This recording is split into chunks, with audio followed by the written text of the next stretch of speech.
বগুড়ায় রথযাত্রার আনন্দ রূপ নিল বিষাদে। আজ বিকেলে শহরের সেউজগাড়ি পালপাড়া ইস্কন মন্দির থেকে জগন্নাথ দেবকে রথে বসিয়ে আরতি শেষ করেন পুরোহিতরা। এরপর শুরু হয় রথযাত্রা।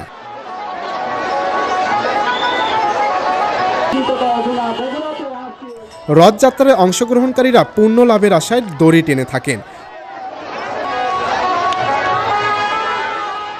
তবে এই যাত্রা শুরুর কয়েক মিনিটের মধ্যেই রথের চূড়াতে বৈদ্যুতিক তারের স্পর্শে পুরো রথটি বিদ্যুতায়িত হয়ে পড়ে।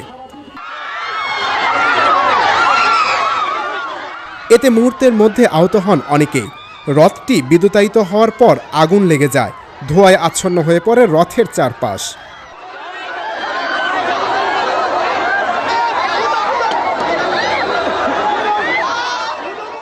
আতঙ্কিত মানুষের হুড়োহুড়িতে এক করুণ দৃশ্যের অবতারণা হয় উৎসবের অনুষ্ঠানে।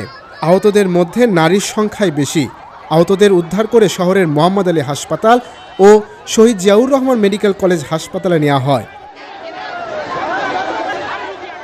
চিকিৎসাধীন অবস্থায় মোহাম্মদ আলী হাসপাতালে 1 এবং শহীদ জিয়াউর রহমান মেডিকেল কলেজ হাসপাতালে 5 জন সহ মোট 6 জন মারা যান। আহতদের বেশিরভাগের অবস্থায় গুরুতর।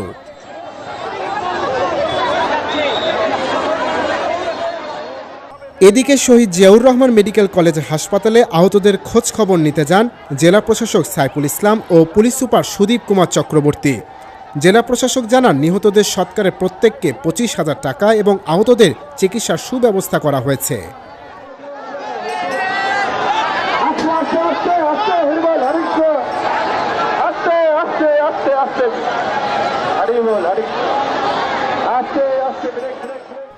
দৈনিক করতোয়া, বগুড়া।